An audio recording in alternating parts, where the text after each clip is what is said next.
Bonjour à tous, c'est Sandrine. Alors je suis contente de vous retrouver aujourd'hui pour vous vous présenter plutôt un nouveau petit livre. C'est Ostara. Vous savez que Ostara annonce le printemps, hein, c'est le 20 mars. Donc c'est des jolis petits bouquins, c'est toute une collection. On va retrouver les 8 sabbats de l'année. C'est proposé par les éditions Danaé. Et celui-ci, il est écrit par Kerry Connor. Donc, on va retrouver à l'intérieur des rituels, des recettes et des traditions de l'équinoxe de printemps. D'ailleurs, on voit ce petit lapin, on voit les œufs, hein, puisque c'est bientôt Pâques aussi, quelques iris. D'ailleurs, moi, j'ai mis un iris violet sur mon autel. Donc, on va regarder derrière. Ostara, fête de l'équinoxe de printemps, et la fête de Pâques païenne célèbre le temps du renouveau, le temps de la germination et du retour à la vie de la nature et des plantes, comme les primes verts et les violettes de nos jardins. Voilà, moi j'ai des petites violettes, c'est pour ça que je vous en ai mis. Il est temps de planter vos projets et de mettre en marche les énergies du cycle de l'année. Ce guide essentiel vous permettra de découvrir les traditions, les mythes, les prières, les recettes, les décorations et les rituels d'Ostara pour croître spirituellement et vivifier votre printemps. Donc on va retrouver bien sûr des rituels, des recettes, la connaissance des sorts, de la divination, du bricolage, des correspondances, des invocations, prières et de la méditation. Donc c'est dans la collection Célébration païenne, explore les anciennes et les nouvelles façons de célébrer les rites saisonniers qui constituent les pierres angulaires de l'année des sorcières. Découvrez les cycles ancestraux qui rythment naturellement nos vies, apprenez à les respecter et à les entretenir à votre avantage. Donc c'est des petits bouquins au prix de 12 €, donc ils sont pas chers et puis ils sont vraiment très sympas. Donc là vous voyez, c'est une jolie couverture dans les tons verts. Donc, je vais peut-être pousser mon petit bouquet de violettes, peut-être. Je vais, voilà, qu'on le voit quand même, parce que c'est beau quand on a des fleurs dans la maison. Pourtant, aujourd'hui, il fait gris, il fait pas une jolie journée, mais rien que d'avoir des petites fleurs, ça fait joli. Ça égaye un petit peu. Donc, on va voir ici un mot à propos de l'auteur, hein, qui allait. Ensuite, on a ici les célébrations païennes. Hein, donc là, il nous explique qu'il y a 8 sabbats. Hein, ou fêtes que célèbrent aujourd'hui les Wiccans et beaucoup d'autres néo-païens, donc c'est les païens modernes. Hein. Ensemble, ces 8 jours sacrés constituent ce qui est connu comme la roue de l'année, ou le cycle des sabbats, chaque sabbat correspondant à un moment important du voyage annuel et de la nature au travers des saisons. Donc Ostara, bien sûr, c'est la période du renouveau, hein, c'est le printemps. Donc ici, on a un petit tour sur la roue de l'année. Hein. Donc j'aime beaucoup les illustrations également. Hein. Je vais vous montrer de près. Voilà, donc là c'est en noir et blanc, mais on va retrouver les dates avec les 8 sabbats. Donc ici, la relation des païens modernes à la roue. Hein. À chaque fois, on a des petits chapitres. Donc là, on va avoir un chapitre sur les anciennes pratiques. Alors, voilà, tout nous est expliqué. Voilà, hein, donc c'est les anciennes pratiques par rapport à telle année, dans quelle ville, dans quel pays également. Hein. Les sites sacrés qui marquent l'équinoxe, donc là c'est pareil. Hein. La relation entre Ostara et les autres fêtes, hein, les thèmes d'Ostara sont associés de très près à ceux de la fête chrétienne de Pâques.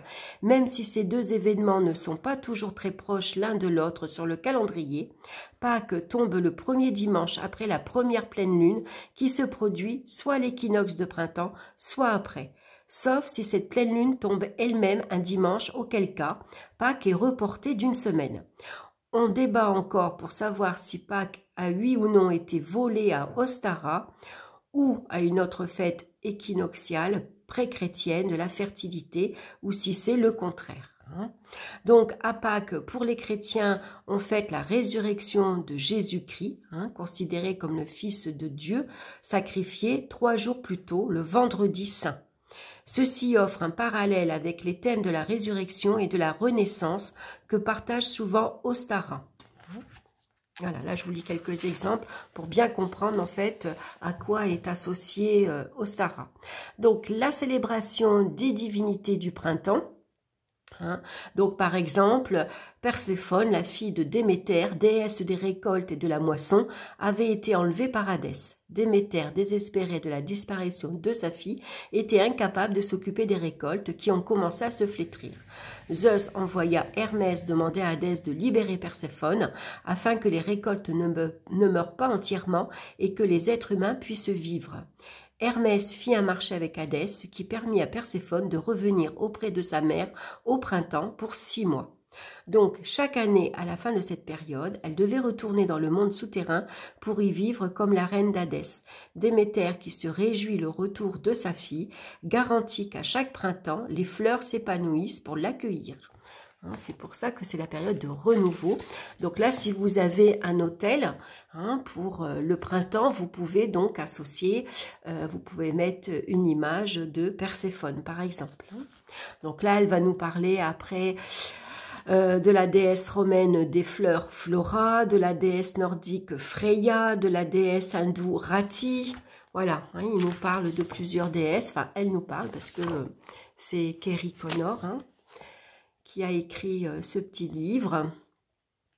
On va retrouver quelques dieux grecs également. Ensuite, la nouvelle année, nouvelle vie. Donc, si l'équinoxe de printemps est le début de l'année, on comprend pourquoi le bélier du 21 mars au 19 avril est le premier signe du zodiaque. Ceci permet aussi d'expliquer un peu mieux les noms de certains de nos mois.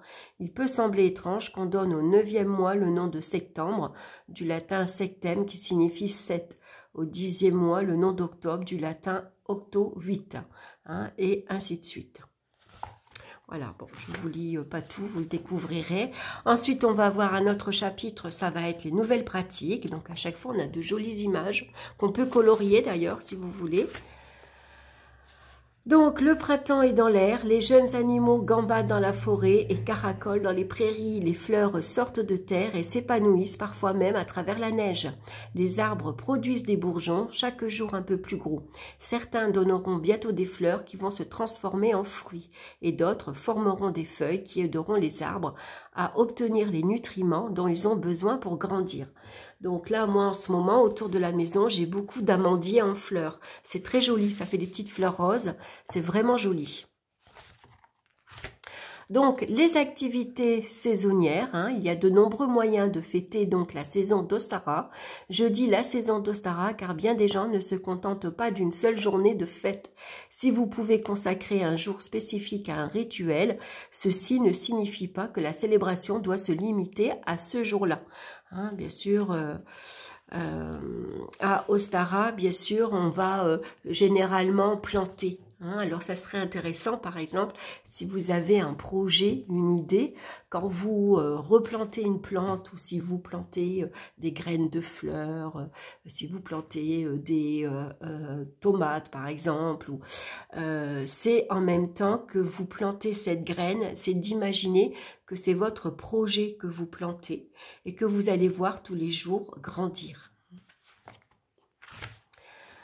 Voilà, donc ensuite, jouer avec des œufs. Alors, souvent, les activités printanières impliquent de sortir et de profiter de la nature. On peut aussi faire cela avec un drôle de petit objet appelé cascaron. Si vous cherchez sur Internet en quelques secondes, vous saurez que les cascarons viennent de Chine, d'Italie ou du Mexique. La plupart des gens s'accordent pour dire qu'il s'agit d'une tradition mexicaine, mais d'autres insistent pour dire qu'elle vient d'ailleurs. Le concept des cascarones est simple, ce sont des œufs vidés et remplis de quelque chose d'autre. Vous pouvez commander ces cascarones en papier mâché sur Internet ou les acheter dans des divers magasins autour de l'équinoxe, avec des décorations de Pâques. Donc là, moi, je suis allée à Action hier. Il y a énormément, actuellement, de décorations sur le thème de Pâques. Donc, on va retrouver des petits poussins, on va retrouver des petites couronnes, on va retrouver des petits œufs. C'est vraiment très, très joli. Et pour décorer un hôtel, je trouve que c'est sympa d'aller y faire un tour parce qu'en plus, c'est pas cher. Donc voilà, en tout cas, les œufs, vous pouvez les faire vous-même, tout simplement. Vous les videz, vous faites un petit trou, vous les videz et puis vous gardez vos œufs que vous pouvez peindre, décorer comme vous avez envie. D'ailleurs, c'est très sympa à faire avec les enfants le mercredi, par exemple. Alors, sortez vous promener. Bien sûr, les sorties sont toujours une bonne idée au printemps parce qu'elles vous donnent l'occasion de bouger un peu et de sortir de l'endroit où vous avez peut-être l'impression d'avoir passé trop de temps. Ben oui, hein, on sort de l'hiver, donc on a envie d'aller se promener, on a envie de sortir un peu plus parce qu'il fait quand même déjà beaucoup meilleur. Hein, parfois, on a quelques journées joliment ensoleillées. Hein, donc, c'est le bon moment pour aller sur les marchés, par exemple. Aller chercher des légumes frais. Alors, célébrer Ostara à la manière païenne. Donc, on peut toujours... Alors, vous aurez certainement envie de prévoir un genre de rituel pour le jour d'Ostara. Comme on l'a vu plus tôt, un rituel est le bon moment pour bénir les graines que vous voulez semer et planter durant l'année, qu'il s'agisse de graines de fleurs ou de légumes au sens littéral, ou de graines au sens figuré, mental, spirituel ou même physique.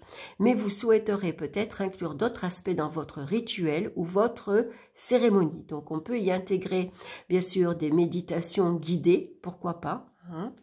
Donc, on verra à la fin. Hein. Elle va nous donner quelques idées hein, pour, comment dire, pour célébrer Ostara. Donc, après, au prochain chapitre, on a sort et divination.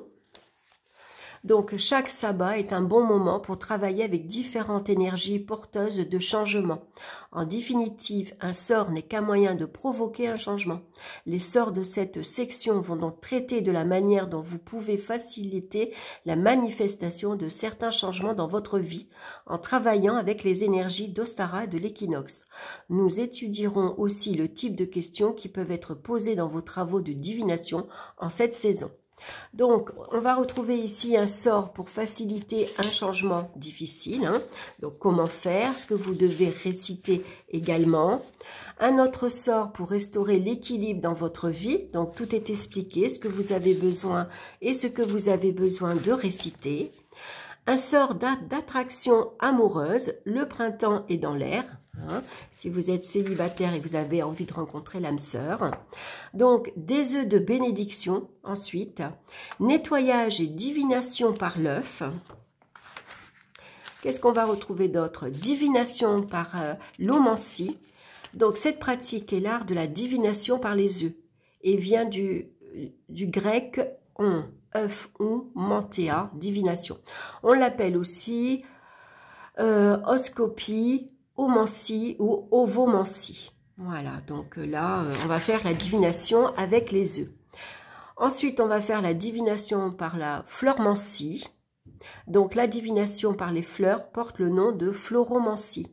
Il y a différentes sortes, mais aucune ne porte de nom spécifique comme la version ci-dessous. Ça, c'est Mabon qui vient nous faire un petit coucou. Ensuite, on va retrouver la divination par la daphnomancie, qui combine la pyromancie et les feuilles de laurier pour prédire l'avenir. Vous voyez? Donc, on va apprendre beaucoup de choses. Ensuite, on va avoir un tirage de tarot du printemps pour les changements à venir. Donc, c'est un tirage en 8 cartes. Hein, tout vous est expliqué. Il n'y a pas de modèle, c'est un peu dommage. Ensuite, on va retrouver un autre chapitre, recettes et bricolage. Alors, des recettes d'Ostara. Donc, pour une réunion de sabbat réussie, il faut de quoi manger. Partager de bons petits plats après un rituel permet aux participants de s'ancrer et leur donner aussi l'occasion de communier ensemble au sein d'une communauté. Donc, bien sûr, on peut fêter Ostara avec sa famille, ses enfants, ses amis également. Hein. Donc, on va avoir des recettes asperges à la vapeur au citron, des œufs farcis à la moutarde moulue, des quiches à la déesse grecque, on va retrouver des côtelettes d'agneau à la menthe, brioche de carême. Qu'est-ce qu'on a d'autre? Gâteau au miel, bien sûr.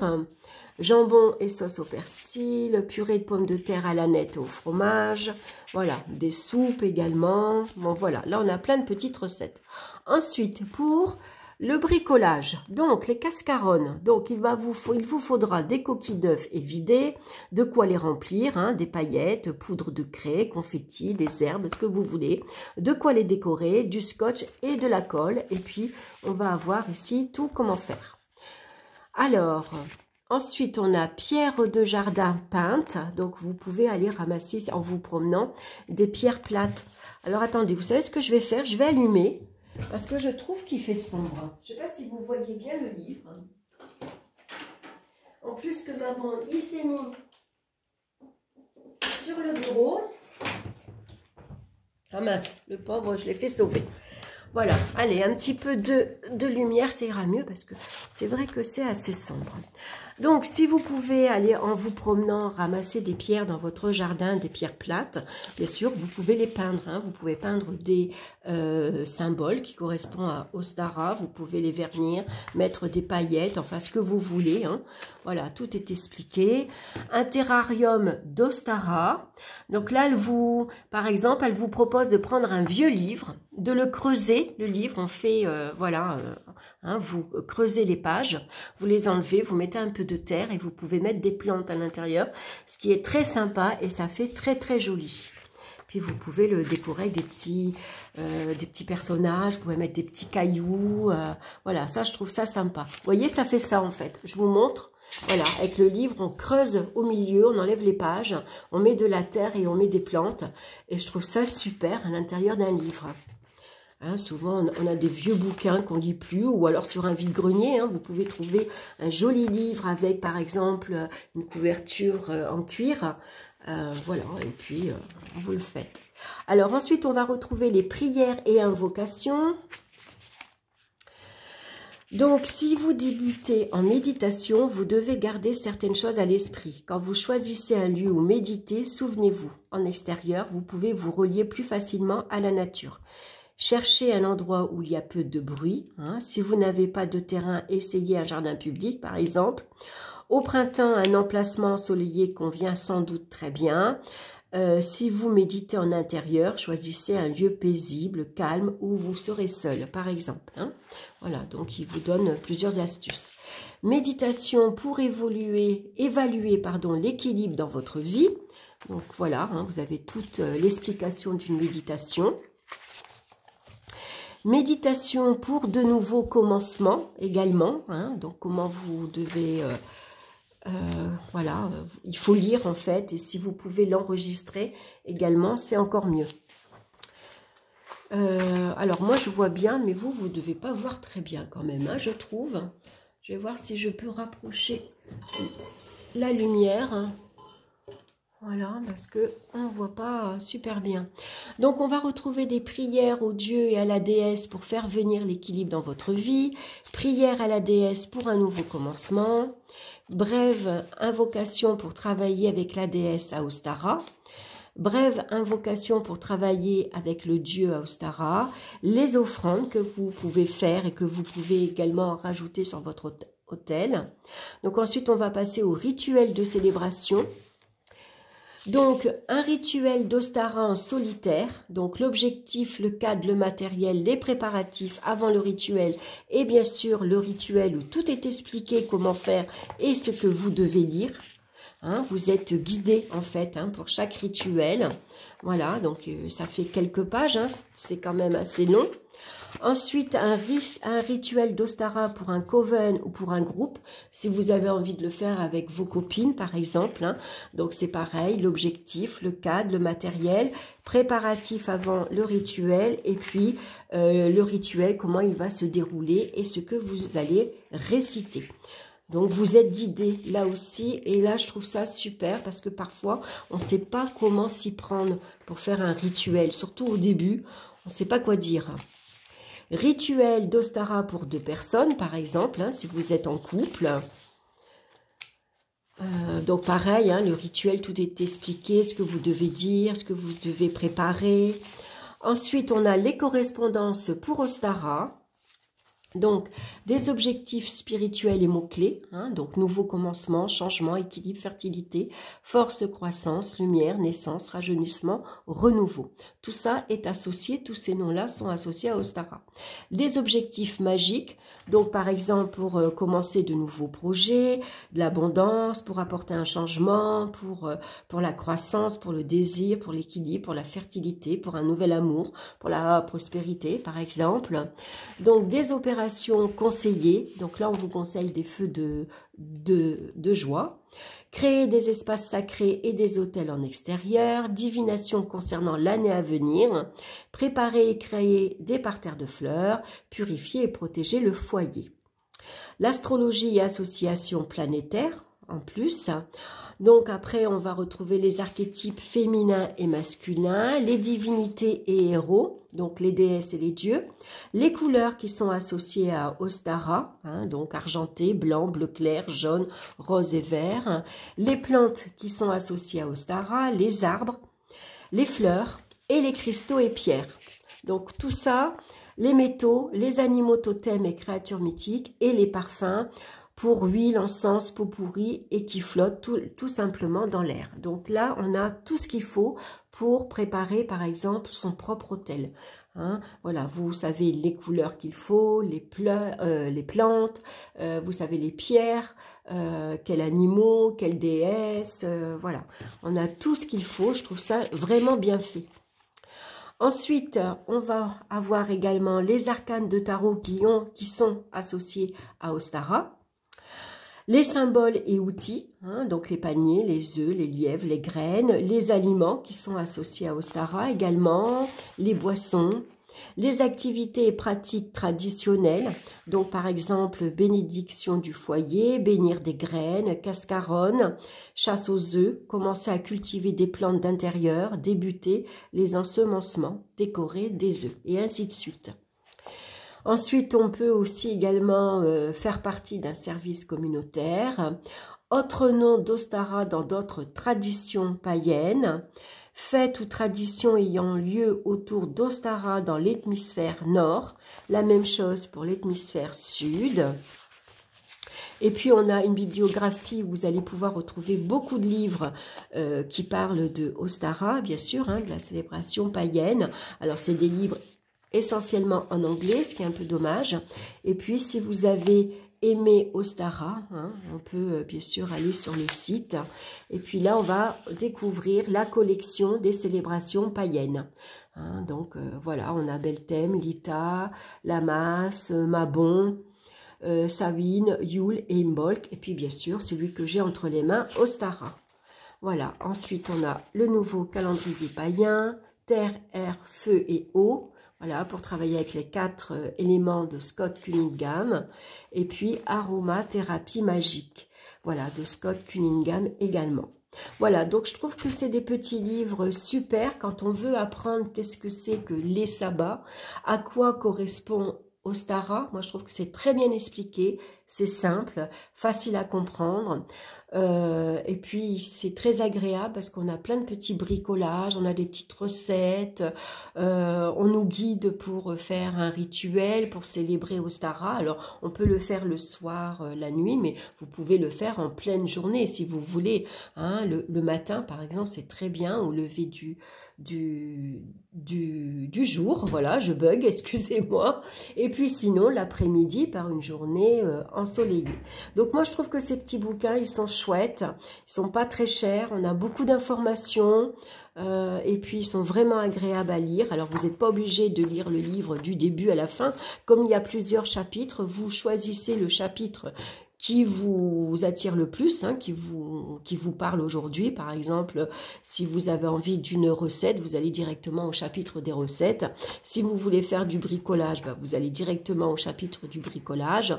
Et sinon, des rituels et célébrations, comment fêter Ostara, comment accueillir finalement le printemps, qui apporte bien sûr le changement, le renouveau. Souvent, on sort de l'hiver, donc on retrouve un optimiste, on est plus joyeux, on est plus gai, on est content parce que les jours rallongent, il fait beau, souvent on a envie de redécorer son intérieur, on a envie de faire du tri également. Donc c'est vraiment tous ces petits changements qu'on fait finalement au quotidien. Des fois on le fait sans s'en rendre même compte, on le fait sans vraiment d'intention. Là c'est intéressant de rajouter une intention justement à ces petits gestes au quotidien pour apporter finalement un changement. Tiens, par exemple, je vide mon armoire de cet hiver, je vais faire le tri dans mes vêtements, je vais donner, mais en même temps, ça me permet de renouveler un peu ma garde-robe, bien sûr, mais voilà, je tourne le dos à l'hiver. Je tourne le dos à la nuit également. J'accueille ici, c'est la lumière. Hein, donc je change ma garde-robe. Souvent on y met des vêtements beaucoup plus colorés, beaucoup plus fleuris également aussi. Donc voilà, c'est des petits changements qui font du bien, tout simplement. Voilà, j'espère que cette petite vidéo, en tout cas, vous aura plu. N'hésitez pas, bien sûr, à liker, à me laisser vos commentaires. Ça fait toujours plaisir de pouvoir vous lire. Moi, j'aime beaucoup. Et puis, bah, bien sûr, on se retrouve très bientôt pour d'autres vidéos. Bye bye!